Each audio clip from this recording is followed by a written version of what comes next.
All right, we are back, and I think we're having video issues with our, our Our special person. guest. Yeah, our special guest. We just So, need his voice. We don't need his pretty face. yeah. I think Hello, we'll be everyone. okay. Yep. Are we good to go? Yeah. We are good. We are live at the moment, so. Okay, perfect. I'm just trying to make sure Wonderful. that our overlay. The overlay is a little funky looking, but How much of the event did you watch this weekend, Iller? Yeah, I did catch a bit. I didn't watch too much of the NA scene, but I did watch a bit of the EU scene. Just a bit of a shame because I usually watch both, but Yeah. it will be very interesting to talk about the motivation behind NA and EU because over the weekend, I think EU surpassed the NA viewership, so it'll be definitely interesting to talk about that. Come on, don't bring. Dude, At what part did That- you guys surpass? Was it the finals, or not the finals because there weren't any? But max concurrent viewers, but Max he concurrent. knows why that is. He's just playing. He's trying to get a rise out of me.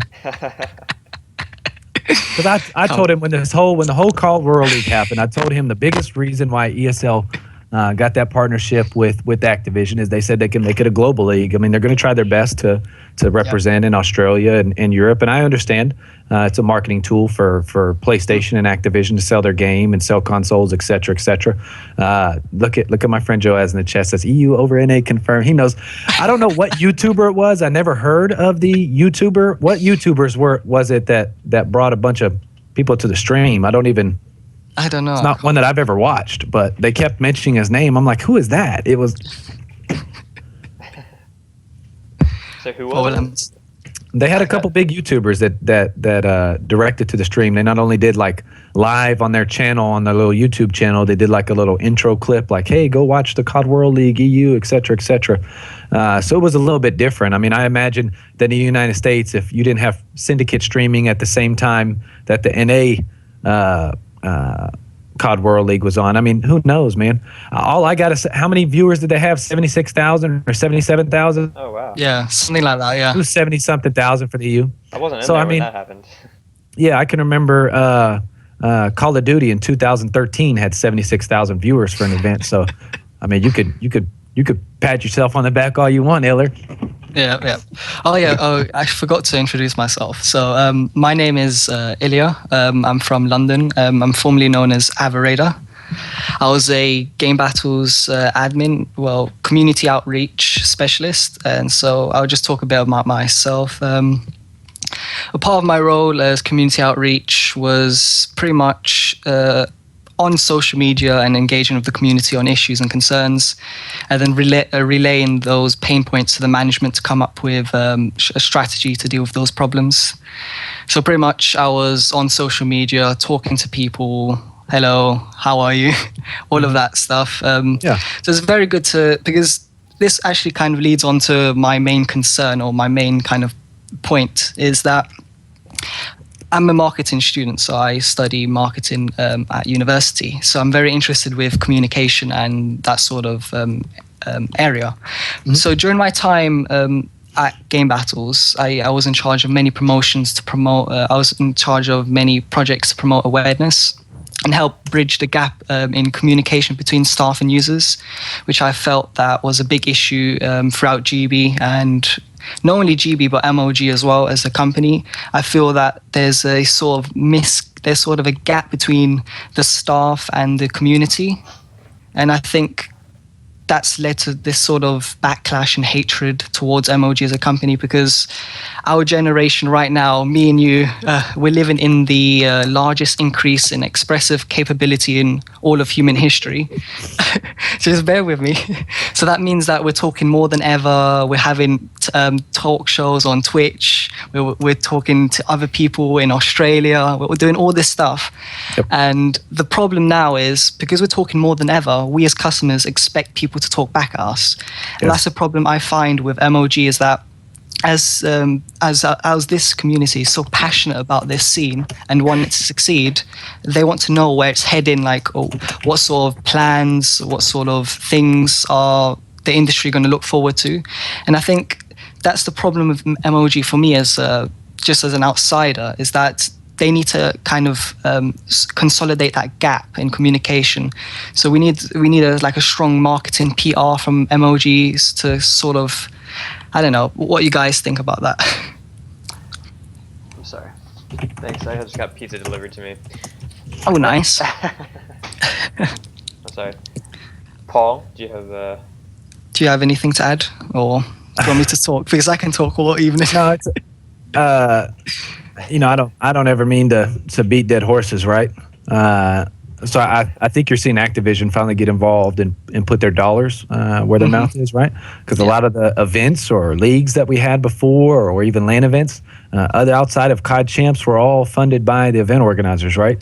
Either Gfinity or UMG or MLG. That was all out of their pocket. Now we're seeing ESL in partnership with production in paying their employees and paying the rent on the facility that they're using, et cetera, that Activision is giving them, along with the prize pools and that type of stuff.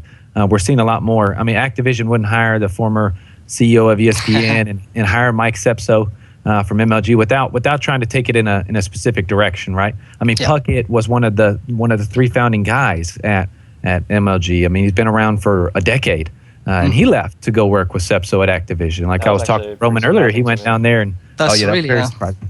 He went down there and yeah. did the host and announce bid. It's commentary for the Australian scene down there in Australia this last weekend. So I think they're expanding and they're trying to grow that in a way that I feel may not be grassroots or may not be authentic. But I mean, we can get into that on a later show.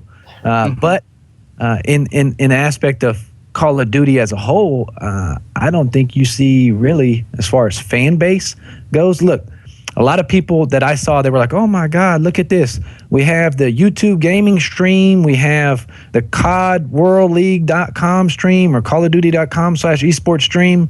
We have the Twitch stream. I'm like, look, if you go to the CallOfDuty.com/esports, that is the YouTube stream, right? And they had 2,000 to 5,000 people on it all weekend. And you had the Twitch stream. Just like we had people complaining, 3-4 months ago, they were like, well, on Friday and Saturday, the Call of Duty event streams only have 20, 30, 40,000 people in them. All weekend long this weekend for the COD World League qualifiers, the best teams in the game in North America, all playing this weekend, we had 20, 30, 40,000 viewers. So what we see is some contradictory statements, right? People saying, oh, well, the viewership is supposed to explode. Look at this. What do you, CLG and Luminosity didn't even qualify. Luminosity was huge. I mean, it was big when they joined the scene. Didn't qualify. CLG was supposed to bring us 50,000 extra viewers a game. The actual match that CLG played had 15,000 less than the last Optic match. Right? I have screenshots of it all saved on my computer. You guys know. Iller knows me very well. I save every screenshot for everything I ever look at, Call of Duty wise, right? So I could pull it out at a later point in time. The Optic bump is much bigger than the perceived Twitch, League of Legends, Dota, CSGO, Stumbler, Mumbler. I'm going to go watch a console FPS fan. So what we're doing is we're advertising the game at the moment in the same exact avenues we did before. Now, we did have a loading screen that came up on your PlayStation Network when you guys went into Black Ops 3. That loading screen directed them to the Call of Duty website, which was the YouTube gaming stream, which I didn't see any more than 2,000 to 5,000 viewers. So that's going to be something that I've talked about a long time that's going to continually have to be pumped into the game. So these people finally say, that wasn't a one-off thing. I'm just going to click my, a lot of people load the game up and they're like, XXXXXXX, right? Yeah, I mean, I usually if you keep putting that up there, every once in a while they're going to read it and they're going to be like, whoa. I saw something about this last week and this says something different. It may catch their eye, or in-game may catch their eye. So we're going to have to think of other avenues to go about. Like we had the billboards for the World Finals. We had Reddit advertisements for CS:GO events. I mean, different things like that. Marketing advertising is going to have to be done outside of the competitive Call of Duty community, whether it's to the casual Call of Duty player. The casual Call of Duty player, whether they're kids or adults, outside of the internet, or maybe marketing, advertising, banner-wise, video ad-wise. I think Activision's going to have to go that route to see how far they can push this. Yeah. They definitely are putting the money forward, right? Yeah. Well, so they had that in-game advertising, like you said, like the loading screen, and it was on the Xbox One. It was on all the consoles, I think. So they had that, but they also had sent out an email. I got an email from Call of Duty saying, "Hey, Yep, this is I what we're got doing as this well. weekend." And on top of that, they even had a Snapchat story. So they had the Snapchat stories because I follow Call of Duty on Snapchat. Call me a loser, but That's cool. That's cool. yeah, they were live at the event. They were posting pictures and videos of the event, and they had streams. Hey, come check us out. We're on Twitch, whatnot. But all of those are indirect links. I mean, what we were promised right at the beginning of the year was the live event viewer, and everybody playing the game, the millions of people or whatever. I don't know how many people play Call of Duty at one time, something along those lines, right? All at the same time, they could watch it from in the game. They don't have to load up Twitch, create a Twitch account, find the correct URL and all that kind of stuff. Or the one out of 10,000 other streams, yeah. Or the one out of 2,000 other streams for Black Ops 3. But Yeah. the thing with the live event viewer, I know there was a lot of hype around that, and everybody thought it was going to be like HLTV back in the day, or like CSGO has now, where you can get in there and watch the games within their client. I know Dota has the same thing. A lot of those Valve-operated products do. A lot of the MOBAs do. I don't know if that works differently on a console. I don't know who they would run that through, or if that's something in the game that would just be like a live feed that they would pump that in. I don't know how the server and architecture of a console game works compared to a PC in that aspect. Well, you know what they used to do for COD Champs was you could watch COD Champs on a variety of things. There was. But that was the Xbox live event viewer. That That's was the totally Xbox different. Live event viewer. Yeah. So I mean, could they build something like that into Call of Duty, like into the game? I don't know. Do you know anything about that type of stuff, the programming side like that on a console game compared to a PC, Eller? No, I'm not. No, but I definitely do think that this is it kind of came up on Reddit a few times. Is that I had this discussion.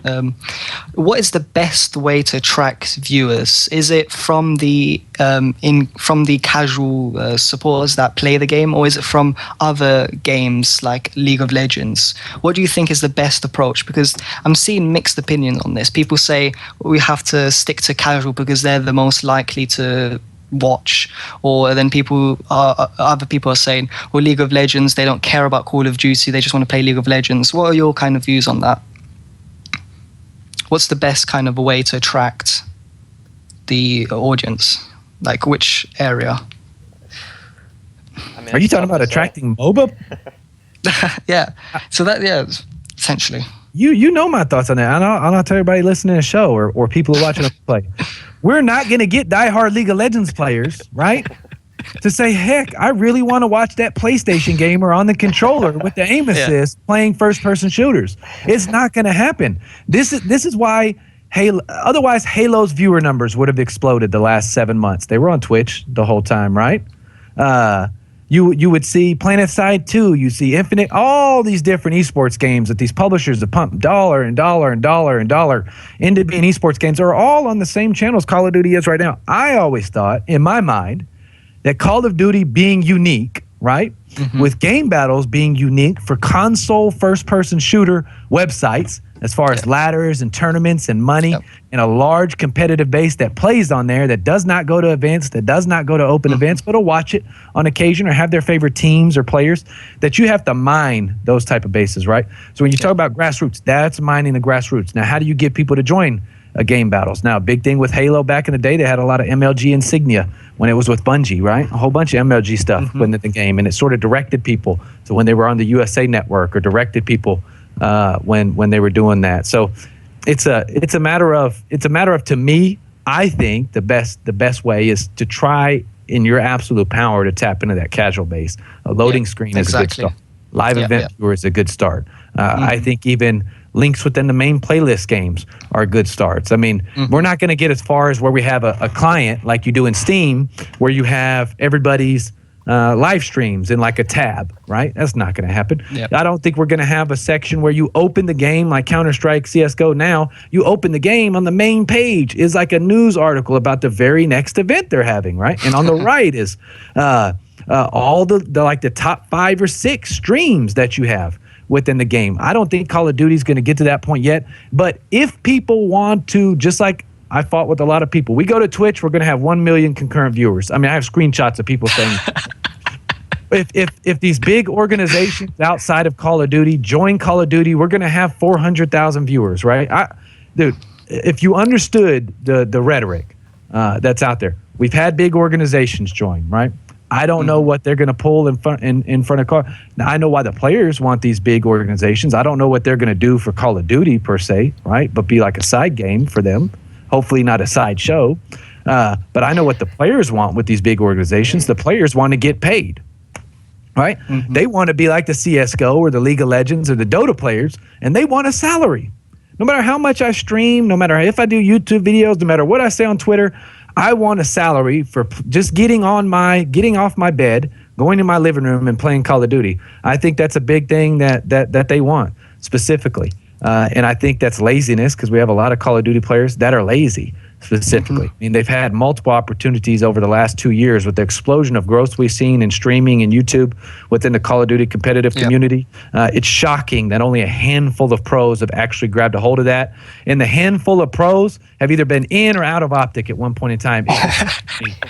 There's also just maybe a couple others outside of that have taken advantage of that. And I don't understand. If it's there, if you have $60,000 in the bank from an event, and it's there, right, for you to have. All you have to do is reach out and grab it. I do not understand why they want to do that. And I think a fallback or a backup excuse for them is if CLG, if C9, if LG, if whoever else, TSM comes into our scene, they're going to pay me a salary. So I'll be making $2,000 a month that I never made before just for wearing their jersey at an event.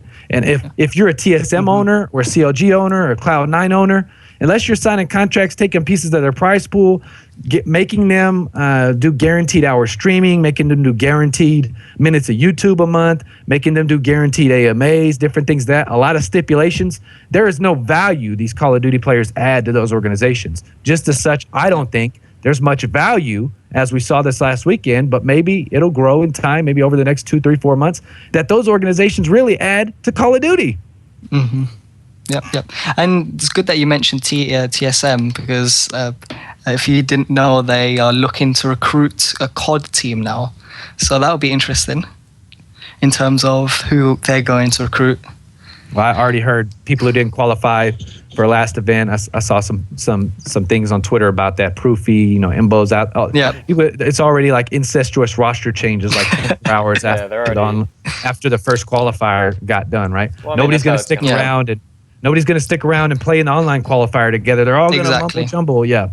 Oh my God, we didn't make it. What are we going to do? I'm going to team with this person for the 8th time in 3 years. Yeah. And inevitably, some of those guys that fail to qualify this weekend are going to fail to qualify in the online again. Qualifier. Yeah, that's true. Max is still in here, and this is something Max and Benson should do on the eSports Reporter MLG thing. I would love to see now it would take some research, right? But I would love to see like an in-depth report of which players have teamed with which players, under which organizations, with which set of teammates in each game or throughout the history of COD, man. Oh my, I bet you it blows some people's mind. I mean, just imagine. COD Esportsopedia probably has something like that on there. They have we need to find out when people were on different teams. Oh yeah, then you have to go through and sort that in an Excel spreadsheet. I mean, it takes some work. It wouldn't take that much time. You would do it, I know. So Aberrata, what do you think about these new teams, these organizations coming in then? So we have I think what do we have? Night, we had TSM and C9 announced. Yeah. I think it's really good to see outside COD teams joining. So I think it's definitely helping us to grow. But what I find is that is a good point someone made in Reddit as well, is that, for example, teams that want to join TSM, they need to act professional. They can't waste this opportunity because it is an amazing opportunity to join an organization as big as them. Yeah. So you have to. And it comes down from this underlying issue about professionalism within the COD scene. And when I worked at Game Battles, one of the issues that we had was a rise in disputes, people cheating, all those concerns. I could, as a player, man. Exactly. Did you used to play in Game Battles? I still do sometimes. Yeah. And it's not as bad as it used to be, honestly. But but it's terrible. Exactly. So. Because of that concern, I think we need to, as the whole scene, we need to get our acts together. Pretty much, I think I don't know how to express it, but with all these big organizations coming in, we need to like reflect and have some time and say we can't act like how we used to act. We have to act professionally because, yeah, like, apparently Nate Shot now is considering coming back. That can I know Dynamite, you have a bit of hate towards him, and I do too, but. But yeah, it's kind of like it's a good opportunity. Definitely C9, I think. Yeah, but so the interesting thing was that North America at the beginning, so the qualifiers this weekend, there were 3 organizations that kind of large organizations that entered Call of Duty. Complexity used to be a part of Call of Duty, on Ghosts. Then they were gone for a while, but they're back and they qualified. Luminosity and CLG, they both had teams who did not qualify. Yeah. And now you have TSM and C9, and they're coming in. There's only 4 spots left in North America. There's 6 spots left in Europe, and I kind of doubt they're going to try to pick up an Australian team, but it would be cheap. So I don't know. It's hard to tell. Yeah. So the main thing I was kind of wondering, why are they jumping in now? And a lot of people, I think the answer to that is they're going to try to maybe buy out a spot from another team. Okay. Yeah. If that's a allowed, good point. right? If that's allowed, and I think I don't know. I think people said there's no rules against that. I mean, I don't know. Is there like a formal like a rule set in? Yeah, we were talking about that earlier. There's some sort of handbook that leaked, and only a few people have access to it. And it kind of. Oh, I see. Yeah, I haven't had a chance to. Yeah. To look at it myself. Because I've got it here. I've got something. No, that's not it. But yeah, did you guys happen to watch the EU qualifiers? Because I'm coming back to the viewership. I wasn't there for parts of it, and of course, I'm in North America, so I was sleeping in on the weekends, and then exactly. That's totally. Yeah, I watched quite a bit of it on YouTube Gaming. Okay, that's really good. Yeah, but I think did you guys find it like me? With this weekend, it was a bit longer than usual. It was a lot longer than usual, the matches. Yeah. It didn't. When I was watching it, it was a lot longer. Yeah, they kind of like spread it out. Well, and another reason is because they're showing literally every single match on the stream, and there's only one stream. Yep. There's no side stages. There's no Bravo, Charlie. Like they had all that group play the first day, then you had the final 2 in the group play the next day, and then all those teams that qualified on Saturday didn't even play on Sunday. So I mean, it wasn't like a tournament format. It was more like who's going to come out of your specific groups is going to qualify. So it was a little bit different as it went into the bracket. So I thought that they were going to keep it going, right? And like Saturday, you'd find out who was going to qualify, and then Sunday it'd go into this person won the qual. But they did that at all the regions. I mean, once you qualified, you were good to roll. Yeah. Yeah, because what point would be continuing? Because they're not going to really have seeds at the beginning of the season. Unless there was prize money involved, and there wasn't. So. And like Joaz in the chat, he's a very knowledgeable, smart man that I talk to quite often. And he's not the first person to say that it seems like this TSM and C9 are going to come in and try to buy out one of these Call of Duty organizations that have a qualified team and try to go from there, which I'd understand, right? But I've always been a big aspect of if you're a Call of Duty organization, what other grand opportunity are you going to get now, right? Are you in it for your organization? Because if you get a one-time lump sum, guess what? You're not in Call of Duty World League for the year. So what are you going to do? Go get a Halo team with the money that you got, or go get a rough North American Counter-Strike team that'll play CEVO main for the rest of your days? I mean, I don't know what they would do outside of that. I'm always a big stickler on, I love to see Call of Duty teams expand into other organizations, right? I mean, we just had Optic Gaming won that little eSports a year. It's a fan vote, right? At the Game Awards, I watched that. It was a good show, and a lot of people complained about that. But look, when you have fan bases like Call of Duty Competitive does on social media, we have one of the strongest social media fan bases in all of esports, period. People have known that. Call of Duty is based on Twitter, and everything else isn't. Yeah, nobody can deny that. I can definitely agree with that. Yeah. I think that's... Yep, do you want to go? I was going to speculate, what team do you think they're going to buy out then? Yeah. Optic Gaming. That'll never happen, but... They're not, I mean, only one I could see is Apathian eSports. Maybe them with Fizzer. I want to say Rise, but everybody has See, but that Rise guy, that's owned by that little NFL player guy. So I mean, they got money. FaZe is definitely not going to sell. Hastro's not going to sell. What about E6? E6. Yeah, but they're not in. So yeah, they're not. They didn't qualify yet. I don't think they're going to qualify. I don't think they look good. And even online, you don't think on so. Okay. They were 2-0 out at the tournament. They said something about Censor's girlfriend, the little Mexican lady with the big butt. She's gonna be coaching them in the online qualifiers. You never know, man. Is Dito still with his little pink munchkin girlfriend? Dito lives with his girlfriend. Yeah. Oh, he does. See, I mean, you never know. They might have some motivation. Saints, is he able to travel outside the United States? Has he got like a passport or like a citizenship card yet, or anything? One of the guys who had an issue in the past? Yeah. I have no idea. Apathy. I sort of feel bad.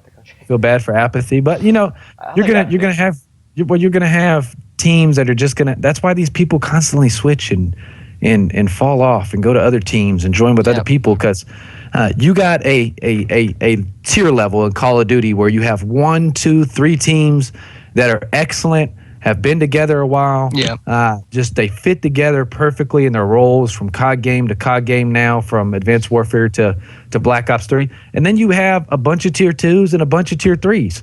And the tier 2s are never happy with each other. I mean, just listen to them speak to each other at night, and you just be like, oh my God, man, if you put these dudes in like a room together for 8 hours, like at a real job, they'd all be fired at the end of the week, man. It's insane how these people talk to each other, not only on Twitter, right? But even if you watch some of their YouTube videos when they're at events, or if you listen to their 8s at night when they're on Skype or TeamSpeak that Activision's making them use now. It's just insane, the jargon and the speak that they say to each other. So to me, in the old days, man, they're they're stuck in the old days as kids, and they're so you still have Rod Breslow. He still links to that video on YouTube every time. Any show he's ever, now he's not with Score eSports anymore, but anytime he talks about Call of Duty, he plays that Killa and Miracles clip from that UMG event that Golden Boy hosted, where they allowed Killa and Miracles to stand up there and talk about money and and scream back and forth. And they play that clip every single time. So I mean, it's just specific players we have that issue with. On Twitter, the major issue comes from Aches and Killa. At LAN events, the major issue comes from a handful of people. I mean, it's the same. This is what I'm talking about, guys. In Call of Duty, it is the same people every time with any issues within our scene. It is the same people. And until Activision, like they were talking about, they have the major penalties and minor penalties, until Activision hits these kids' pocketbooks and they go into debt, right? Paying Activision for their mess ups, or they're taking out of the COD World League and their pocketbook is hit. These kids aren't going to care. That's why they're begging for a TSM and a C9 to come in, because then they're going to get paid no matter what they do. That's right. I think in terms of because you talk about Activision, but surely it's the organization leader, the sort of the coach. I don't know what you guys say in America, but what's Hex? Was he leader? What's the title? What does he have? He's the owner of... Owner, that's it, owner. Yeah. So surely it's the owner's sort of responsibility to do that for the team. Or is it Activision now, because now they're hosting the COD League? To keep them in line? Yeah. I mean, it kind of falls on both. So, the Activision's kind of the boss of the owners, I'd say. Because, I mean, the owners, like... Some of these big teams, the owners are pretty professional, but some of like the second tier teams, there's a lot of dodgy stuff from them too. There's definitely, and so I mean those guys also kind of have to be put in line if they're in the league, but at the moment most of them aren't. But you're always going to see the upper echelon rise to the top. It happens in life, it happens in professional sports, it happens in esports. You're going to see the best organizations that have the best structure and foundation always rise to the top every time. Absolutely. You're going to have, I mean, you got to remember, we had Team Justice, Strictly Business. I mean, we can name other ones that were staples in Call of Duty that you don't hear about anymore, right? And aren't around. So, I mean, that happens. And I'm not going to say because it's always a screw up, but I mean, there's not a lot of money going around within Call of Duty, right? Like organizations like Optic, those guys, when they win their prize money, they get to keep it. None of that goes to Hex, their prize money specifically. So I'm sure a lot of other Call of Duty teams are the same way. So I mean, they're going to have the opportunity to have this COD World League. I don't know what they're going to win prize money outside of that. I mean, I always wonder too, is one thing I wanted to ask you guys real quick is, do you think these pros like or dislike not having the 5Ks and 10Ks where they had the $1,000, $2,000, $3,000, $4,000 they could win every weekend? Because you know none of them paid for credits. They had credits stacked up. They had credits, and plus the winners do get credits themselves as well. So yes. I think in terms of the game battles as a site, yeah, we miss 5Ks and 10Ks because I love to watch them, and I also love to work with the staff to help. But I think in terms of the pros, yeah, I think they'll definitely miss that sort of that weekly income. Even if they didn't win, they would still have practice against potential teams. And I think a lot of known teams that we saw now, like E6, that rose from these 5Ks, 2Ks, and 1Ks as well. So I think it's definitely going to hinder that sort of potential. But in terms of pro players, yeah, they'll definitely miss it, yeah. $186,000 handed out in 10Ks, 5Ks, and 2Ks in Advanced Warfare. $186,000 to Call of Duty players that they're not going to have. That's a huge amount of revenue they're not making. Yeah, absolutely. Yeah. They definitely missed that. I mean, I know people complained about they basically had, because they had the pro points, right? Those were also a big factor, and they had to play in both of them every weekend. Weekends didn't have time to do anything else. But the money involved in it, absolutely. I mean, playing a tournament all day and earn a couple $1,000. I think, and also just to add a quick point, I think what these 5Ks did as well during the weekends, they added a storyline to the gaming scene. For example, you've got Optic winning. Okay, that's good. Optic won. So next week you would expect someone to try to beat Optic. You had that kind of storyline back and forth. Now we don't have that, and that's it's one of the major reasons why I didn't watch the NA COD World League this last weekend, because I didn't know the teams well enough. I didn't know their story. I kind of missed that eSports report on the background. That was kind of the underlying issue here, is that I didn't know the teams well enough to be able to connect with them on a personal level, and that's why I believe a lot of people didn't watch it, because they didn't feel motivated. I mean, to be fair, they did do a preview stream the day before. But again, that was not marketed well. I think the whole event was not promoted well. I think they'll learn that from the next event, and I think the next event we'll see a bit more viewership.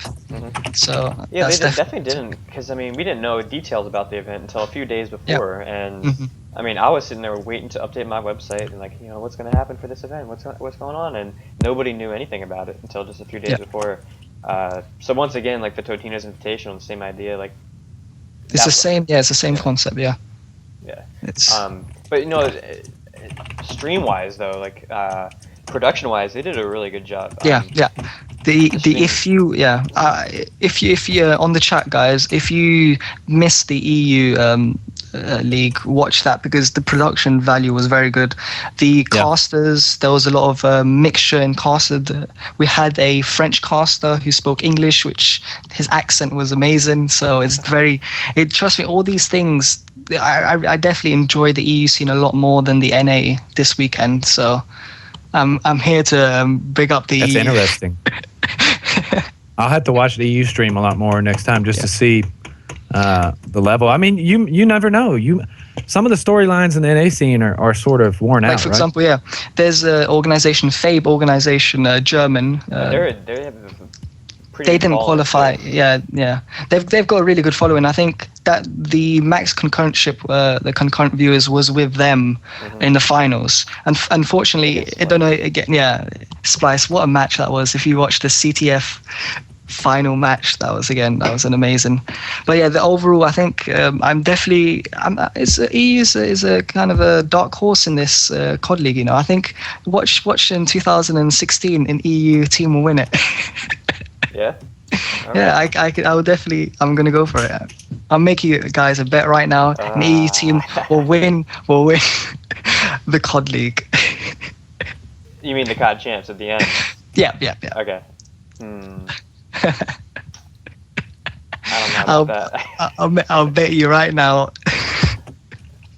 I'll make a bet. I'll make that bet. I'm gonna keep it in NA. It's gonna stay in North America. All of a sudden the European players are going to be better than North America. It's like the dream of MLS soccer in America, right? All the Europeans are like, "Oh my God, the MLS is gonna." No, sorry, we still watch the NFL on Sundays, buddy. Hey, I went to the bar last weekend though, because it was in Columbus, the final. The bar was pretty crowded with some fans, but Yeah. They must have been drunk or something. I don't know who the hell watched soccer. I was repping. But it's it's a thing of, especially with the EU in like Australia. I was shocked when he told me 10K viewers. I didn't know. I saw they were at like 3K when I saw it. I want to assume that their max and current viewers came maybe at the end of like the North American stream, because I actually switched over myself. North American stream ended, the Australian stream was still going strong, and it also they did perfect with that. Yeah, it also happened to be when Skyfire was playing Mind Freak and beat Mind Freak. So yeah. Oh, okay. And I'm not sure. Maybe that was when the max and current viewers was, but that's definitely one reason, because everybody just kind of filtered. Because the Call of Duty Twitch channel was hosting the Australian one. So they have Call of Duty Bravo, Call of Duty Charlie. Yep. They started hosting the Australian stream, so all those viewers are just turned into viewers of the other stream. Going back and forth. Oh, really? Okay. And it's sort of set up that way. A lot of times where you were able to, like the bulk of one of the regions was going on while the other one was dying off or about to end or about to start. Yeah. So that sort of worked out well, how they did all three regions like that this weekend. And I know that was probably difficult and hard for them to do. I mean, but it is Activision. I don't envy the casters, man. Like those guys, like, can you imagine how long they were? Like 11 the hours. North American ones, like per day, right? Exactly. Yeah. And North America was 3 days long. Yeah. It was like from 3 p.m. Friday, I think. Oh, they're getting paid well. So like midnight. I hope So after Friday, Saturday, and Sunday, how much casting did they do Monday through today? You know what I'm saying? So I mean, they had time to rest up. Yeah, that's true. Go to your local hospital and thank your registered nurse that's on a 24-hour shift. Be like, oh, thank you for your time and assistance. You know what I'm saying? So I have I mean, they're casting a video game. That's the same thing I say about. All I'm saying. There's a lot. Yeah, I say the same thing about players. They're like, oh my God, I've been playing this video game for 6 hours. Well, what about the guy who has been picking up trash in New York City for 10 hours on the back of the trash truck? You know what I'm saying? Is every stop he makes? She works 10-hour days. If he got paid by the bags he threw in the back of the truck, you think every stop he make when he picked up the bag, he's like, oh, this dang $5 I'm doing this. You know what I'm saying? So that's just another thing. The mentality. And I hope that, like with the handbook that leaked out and with the rules they're instituting and the penalties they're instituting, it's not that the players are going to be more professional. It's they're forced to do what Activision says, right? When you have a publisher that comes in and runs a game, it's no longer a democracy, right? It is a dictatorship, right? And Activision will tell you what you can and can't do. Activision will tell you how much money you're going to make. Activision will tell you when, where, how, and why, right? And you don't get to question those. I think you see that with the ban protects they put in the game, the different thing. I mean, I know David Von der Haar probably goes crazy fighting back and forth with these pros on UAVs and this and that and blah, blah, blah, blah, blah, blah, blah. I understand that, right? And the pros are always going to have some type of leeway there. But I think Treyarch or Activision's main thing is they're going to take any team-based game they have from this point on with Blizzard and Activision, and they're going to try to make it the biggest, baddest esport that they possibly can. I'm glad they're putting money into the different things. I think they could have done it a little bit different with the COD World League, but they're going to try it out. So I'm trying not to diss it before I know. Now there are different there are different milestones that I had set in mind that other people told me about, right? That obviously aren't being hit at the moment. So I'm giving it time. And I'm trying to be patient. No. What are you saying? Of course, we're going to hit 2 million views by the end. Trust me. Come on. Don't you? I always have to explain to people, look, any of those games you can play for free. You got to spend $60 on Call of Duty. Those games are the same for 2, 3, 4. I played Counter-Strike, 12, 13 years ago, right? Played Call of Duty 10 years ago too, but it was on PC and completely different. So, I mean, there's a whole bunch of different aspects to these different types of games. I know Joe S says Overwatch. A lot of the old Quake players are coming back to play Overwatch. So there's going to be a lot of competitive FPS games out there that companies are trying to push. I mean, esports is getting big now, not just as far as like a TNT or Fox Sports Australia who streamed on foxsports.au the Counter-Strike event with ESL for the 55K thing that they did a while ago. You got BBC looking at streaming League of Legends and stuff. I mean, you got YouTube Gaming out there. Azubu just got a big debt sale where they have a bulk. It's almost like an ESL type stack of money dropped in their lap. So we're going to see what Azubu does now. Whether they're going to be able to host events, you know what I'm saying? There's only one unique person out there that can host events and do all that. But, you know, I like to see Twitch, how they did the Totino's event. They rented out the MLG arena. MLG arena, yeah. And they did that there. And, you know, you're going to probably see other events, non-MLG events, maybe streamed on Twitch or Zubu or Hitbox, right? Go to the MLG arena because it's a great place production-wise, value-wise, for the teams, for the event organizers. Columbus is cheap to fly into, cheap for hotels, cheap for food, cost of living's down in Columbus. I mean, it's a Midwest city. It's not LA where you have to worry about unions setting up your event and all types of added cost, or New York City that's expensive to fly into and stay, right? So hopefully we see more of that in Call of Duty. I'm afraid with the COD World League, if things aren't going on behind the scenes, which of course I don't know about, I just get hinted at every once in a while. If things aren't going good behind the scenes as far as publisher COD World League outside organization relations, I think we may be stuck with what we see, right? Because I don't think you're going to see a Frag Bite or these Counter-Strike event organizers pick up Call of Duty and say, hey, we want to broadcast this outside of the COD World League. I mean, what excitement and bonanza are you going to have with that? So, you know, you see that kind of stuff. Yeah, you see two organizations now that were in Call of Duty for the last 2 years. Gfinity basically started with Call of Duty when they did it at that little London flat, remember? They had the first little Gfinity. I thought that was the neatest event we had to date in Call of Duty when they did that. I don't know what Gfinity is going to do. They're a publicly traded company. I mean, all their financials, everything's disclosed, usually quarterly or yearly for them. UMG, UMG is running Gears of War events and stuff. I mean, Gears of War? Hey, Gears of War, maybe I don't know. Maybe it's making sense. Like, I've never watched it personally. I'm not a fan. And MLG has a CS:GO major at Nationwide Arena. I'm trying to really? entry. CS:GO minor. So I mean, MLG could forget Call of Duty from this point forward and move on and just do Halo, right? Because they're doing North America Halo. 600 plus teams have already signed up for their Halo ladder. People, if that tells you anything, so they could just go Halo and do Counter-Strike and rent out their MLG arena and let people host there and let Azubu go to town at the Columbus Arena and host their own tournaments and stream their own stuff, and they could be just fine, right? But I hate to see that because we have Game Battles. I mean, that's the largest competitive site for competitive Call of Duty players, and we lose that. ESL doesn't have that.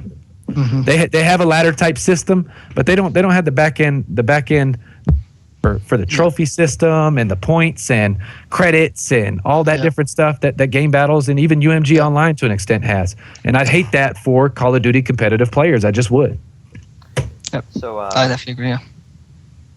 In the chat, my old roommate sitting Grey Duck, Danny, we were talking about TSM's COD team, potential COD team, earlier. You got to watch the replay of the stream though. All right, so I think we're gonna start wrapping up now. We've had almost an hour stream. We've had Alvarado on here for 45 minutes or so. We're keeping you up late, right? It's getting pretty late. No, it's 2:15. It's fine. Don't worry. 2:15 a.m. No problem. He's a grown man. He can do it. Yeah, we're EU. Joaz is in the Netherlands. It's like 3:15 where he's at. Oh yeah. Seriously, damn. Well done. I stay up late too. So I'll be up for quite a few hours. So Joaz is telling me Gfinity does have something planned. They're going to do a Grand Prix for CS:GO. Richard Lewis confirmed that earlier on the stream. That he'll be working those events. And Richard Lewis and Thorne will be working, I'm sure, the CS:GO MLG Major and the MLG Minor. I'm sure they are. Yeah. All right, guys. So thank you, everybody, for coming into the stream. I hope you enjoyed it. And if this is the first time here, give it a follow. We'll be back again next week. We will have guests every week, I hope. Call of Duty streams on Wednesdays, League of Legends streams on Sundays. Thank you for watching. And I want to give a shout out to my three favorite players too: JCap, TP, and Aches. You guys are my favorite, no doubt, beyond any shadow of a doubt. And Parasite, four. I'm sure you do. Alvarado, do you have any shout outs too? You can go ahead. Nate Shot. Nate Shot. Okay. All right, guys. Thank you for joining us. We'll catch you later. Thanks for joining us, guys.